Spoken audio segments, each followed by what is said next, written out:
হুগলি জেলার 18টি বিধানসভা কেন্দ্রের জন্য চুঁচুড়া HIT Bandel survey institute, Chandannagar Kanailal Vidya Mandir, Chandannagar government college, Serampore college এবং আরামবাগ রামমোহন কলেজে ভোট গণনা শুরু হয়েছে। এই গণনায় 158 জন প্রার্থীর ভাগ্য নির্ধারণ হবে।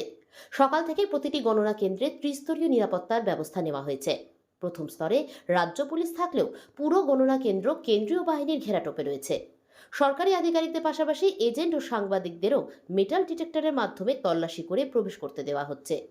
কোনো ধরনের ইলেকট্রনিক গ্যাজেট ও মোবাইল ফোন নিয়ে প্রবেশের নিষেধাজ্ঞা জারি রয়েছে। এদিকে পোস্টাল ব্যালটের গণনা শুরু হয়েছে এবং শুরু থেকেই গণনার গতি কিছুটা ধীর।